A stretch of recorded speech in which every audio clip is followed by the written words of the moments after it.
As of this recording, it is currently July 11th, 2025, and the Nintendo Switch 2 has been out for approximately a month in North America. It's already been purportedly sold out on numerous occasions. You go on Nintendo's website, Best Buy, even GameStop, and huge retail chains like Walmart and Target aren't listing supplies for it anymore. As of now, I don't know what the scope of acquiring a Switch 2 is. I do know, however, that I talked to an employee at Walmart in Pennsylvania near Oaks, and was told that they would be receiving 4 Nintendo Switches. 4? For the whole store or shipments? I don't know. But what I do know is that I've got one. So let's get into it.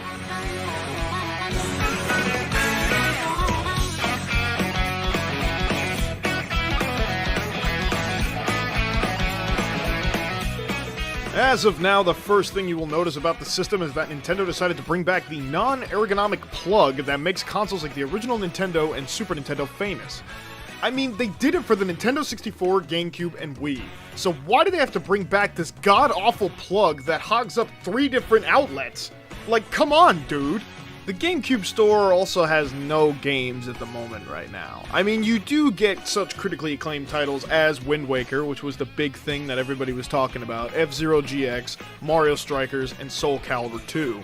But you'd think for like $40 a year, which is a good deal considering the Xbox 360 days when you used to have to pay $20 a month for Xbox Live Gold. It's not bad paying $40 a year for Nintendo Online.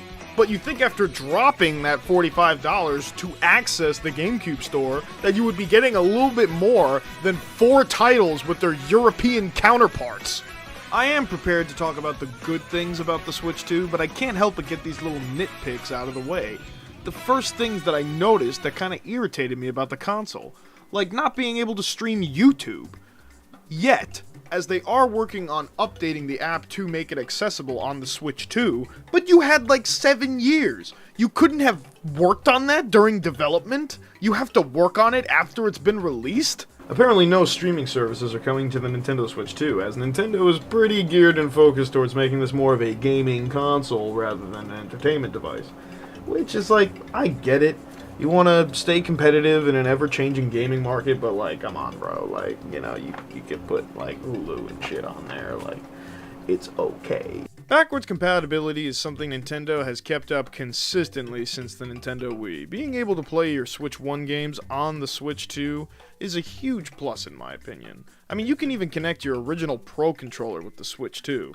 It takes a bit of getting used to. I still haven't figured out how to connect it wirelessly, but after a while of plugging it in, it remembers it, and it's all fine.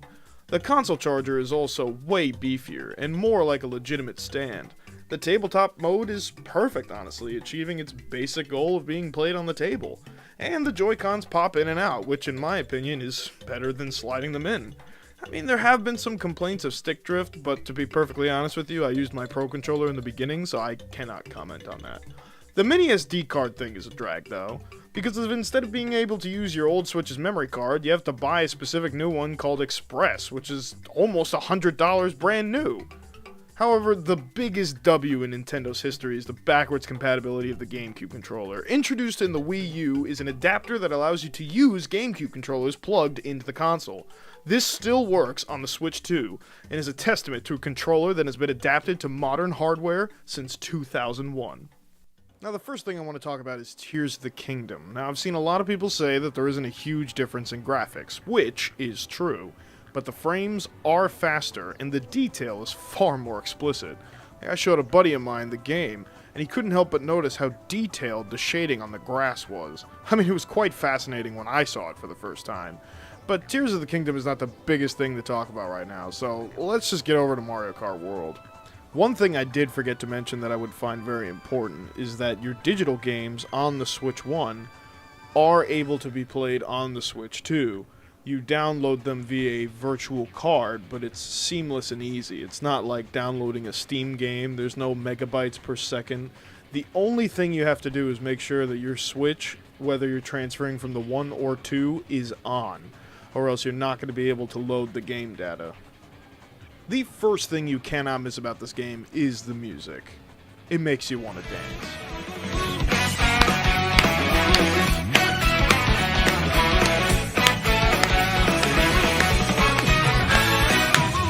Mario Kart World, you hold R to jump and hold down A and B at the same time to do a hard drift, which allows you to turn around. You're able to grind railings and explore the world maps and collect costumes for each character that is available. In free roam, you can hit P-switches to do challenges to earn stickers and collect costumes for new characters and honest to god just kill time when there's nothing really going on. The most impressive feature of the game so far is going to the Great Block Ruins as Lakitu, driving up the water spout and falling down to the ground below. I mean, you just fall for like a solid minute or two without being taken away. Now that's next-gen Nintendo. You can earn costumes by visiting Yoshi gas stations and can collect them all across the map for the character you're playing. You can teleport to another part of the map by selecting a different character, but once you're there, if you want to play as the character you just did or a different character, you can change it to that too. Jumping on the cars is fun, but the most incredible thing you can do in this game is take possession of a truck and ram it into stuff. Like, it's totally like Grand Theft Auto or something. In one-player mode, you have the Grand Prix, or as I like to call it, the Grand Prix, Knockout Tour, Time Trials, and Versus Races. Pretty much standard Mario Kart stuff. Knockout Tour being the newest mode, and a big reason why people get the game with the console. The character select screen is interesting, but I don't understand why they have the same characters dressed differently in numerous slots. I mean, that's pretty stupid. You know, why can't you just select your character and cycle through different costumes? I mean, why do I have to press R to find a different version of Mario? It's like, it just takes too much time, you know? It's like, why not go back to the wheel customization? The battle modes have coins and balloons with 8 new maps so far. One thing to really notice with this game is the detail put into it. I mean, look at Mario's hat. You really see the detail of his hat. Like, it looks like a real hat. A car turns into a boat when you go on water and into an airplane when you fly. You also have a crown now if you're ever in first place. And the Grand Prix is your standard Mario Kart with 7 new cups and the Special Cup after you've unlocked it by coming in the top 3 in all of the 7 cups. Only 3 options for CC at the moment. Maybe they'll introduce 200 later, I don't know.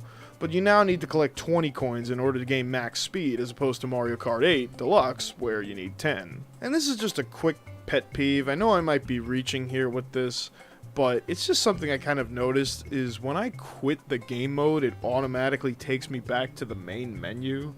Like, why don't you just place me back in the menu of the game mode I selected? Like, I don't want to go all the way back and have to pick everything all over again. You know, if I want to play a new game mode, I'll back out of it, but it's just like, you know, I gotta go through it all over again. It just seemed annoying and tedious. Wireless play is when you have 2 people in the same room as you who also have a Switch and want a game. That way you can both earn costumes and points and actually use your Switch too. Imagine you could just drive through Toad's house and drive on his table while he's cooking. Wouldn't that be funny? Like, come on, Toad, let me in! Let me in!